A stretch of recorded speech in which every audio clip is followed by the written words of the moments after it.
this is a kind of logical development, although sometimes it seems illogical. However, it is a logical development of the series of I would say, attempts to either develop or to establish some political criteria by some political players. The current situation is a development of the struggle for power. I mean, to be honest, this is not something to be hidden. We can all see that still there is a will developed or embraced by all players to get as much power as they want. Because for most of the players, having power means staying alive, surviving. And this is, although it might be seen by observers and by analysts, that this is a kind of deformed democracy. It is not the democracy that everybody wanted to Iraq. I would say that this is the logical development, given the idea that, theoretically speaking, most of the decision makers and players, when they talk about a certain concept, for example, an inclusive government, a majority government, a technocrat government, although they tend to mean what they say or claim, but in practice, they violate what conceptions or theories they have about such terms. I mean, most of the leaders were accepting the idea of a cross-sectarian or cross-ethnic government, but when they win the seats and they start the government, forming the government, they start to think along sectarian and ethnic lines, and they couldn't do without it. When they talk about an inclusive government, once they tend to form the government or start to form the government, they start thinking of excluding some parties or some communities. So, practically speaking, they are not faithful to the ideas or concepts they talk about. So we don't have to trust, we can't trust actually, these concepts or theories about the government, whatever kind of government. As a person who comes from a party that was calling for a long time for the changing of the principles upon which the political process has started in post-2003, I think that the very moment marked a beginning of the attempt, the real attempt of changing these lines or these principles. That is the majority government. And by majority government means that any party wins the majority of seats should form the government. And this attempt is being faced with many challenges, and the challenges coming from the same community. The majority of seats were won by a party who comes or who belongs to the Shia community. But at the same time, the same party is facing challenges from Shia parties, thinking that this Shia party is going to dominate. So it is a struggle for power rather than trying to improve or trying to prove identity politics. The formation of government now is also following the same procedures that started in post-2003. Consensus, quota, agreements that try to twist the constitutional explanation of certain articles. Now, what do we mean by the biggest bloc? Because the Iraqi constitution says immediately after the results of the elections are announced, so the biggest bloc should form the government. Now there is a contest, there is a dispute over what the biggest bloc is. And this dispute has not been solved, although it was a problem in 2010. The same problem was faced by the Iraqi decision makers. And then in the second term of Mr. al-Maliki, the same issue arose when people were talking about how should we define the biggest bloc. Now the Sadrs won 73 seats, but they are still arguing, and the other parties are still arguing that you are not the biggest bloc, because the biggest bloc is the one that is formed after the coalitions, not the one that won the seats or the majority of seats. It means that there's no clear-cut definition or distinction between the terms that political parties want to use or embrace and the interpretation or explanation of the Supreme Court, let's say. And these explanations or interpretations are always prone to, or they are subject to political agreements or consensus. They are not very strict legal explanations or interpretations. This means that we are going to continue this kind of legacy or this kind of consensus, even though there are parties or decision makers who would like to change or to shift from the current paradigm, which is the paradigm that was established in post-2003. I think it is very difficult for any player in Iraq now to make a departure from the established norms, although, as I said, that there are attempts. There were actually more than one attempt. Maybe in 2014 we can mark, or we can mention one of these attempts. Some political leaders tried to form cross-sectarian lists before the elections to prove that the parties are not thinking in sectarian or ethnic terms. And this happened in all the parties. So political leaders were very happy to say that our list is a national list, it is not a sectarian list. By bringing people from different communities based on loyalty rather than on political programs, or based on the real will to have or to break these sectarian and ethnic lines. Now we have this kind of government, cross-sectarian government, that is formed after the results of elections were announced by Shia, Sunnis and Kurds, trying to constitute the major or the biggest bloc in order to form the government. We have arguments by other parties saying that no, you can't do this because there's no agreement among the Shia, for example. The Sunnis have agreed on one leader, the Kurds are trying to agree on one leader as a president of the country, but the Shia have not agreed yet, so this is not an inclusive government.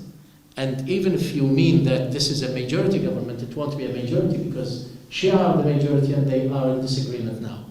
So this kind of interpretation reflects that the political theories that people adopt in Iraq are not really practical. They are not grounded. They are not based on, on the textbooks that everybody knows.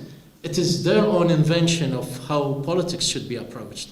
It is their own interpretation of what these concepts mean. And you can read and see the media interviews and the statements given by the leaders of these political parties in order to understand how or what their conceptions about these kinds of governments are, how they define these governments, and how they would like these governments to work. I think we do have a serious conceptual problem, and we do have a serious realistic problem, practical problem, when it comes to implementing these theories on the ground. Unless one of these parties, that the winning parties, come with a very strong will to break the rules and the established rules and to depart from these rules, I think the situation is not going to change. It would not be easy to change. We have seen even external players are not willing to make a departure from the norm.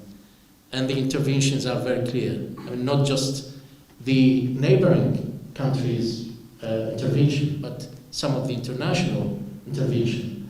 And these interventions may be in the interest of Iraq. They are seen as in the interest of Iraq, but unfortunately, most of them are not in the long-term interest of the Iraqi people.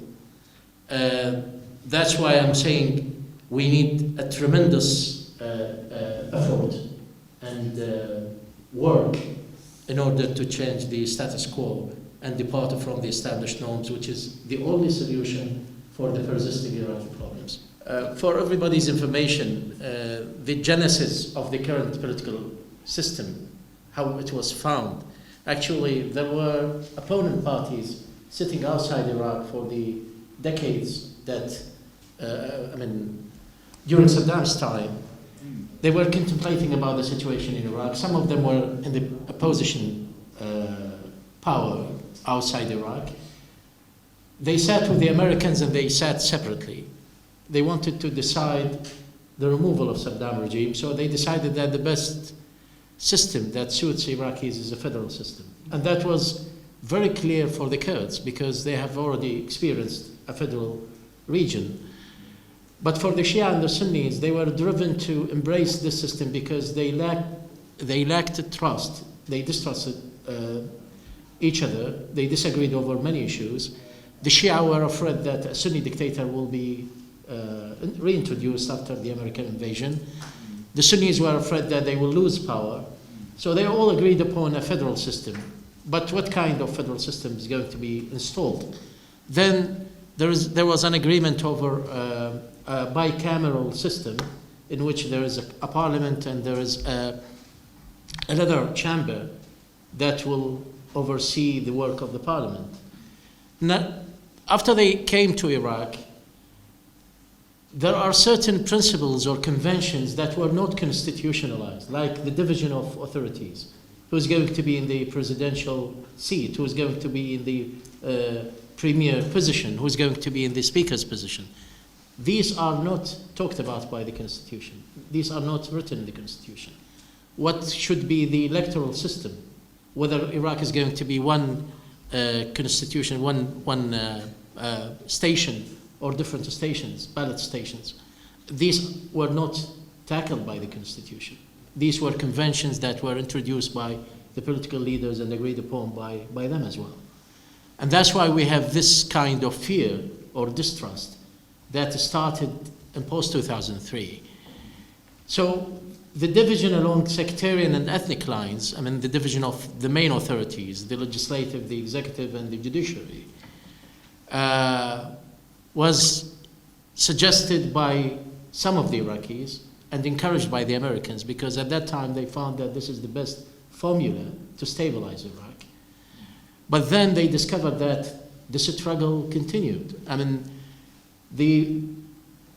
The person who is going to be the prime minister would like to make sure that the cabinet should be the most powerful part of government under his control, his or her control, because the premiership belongs to the Shia, and because the prime minister is going to be Shia and the Shia are the majority, so it should be the strongest part of power or the strongest branch.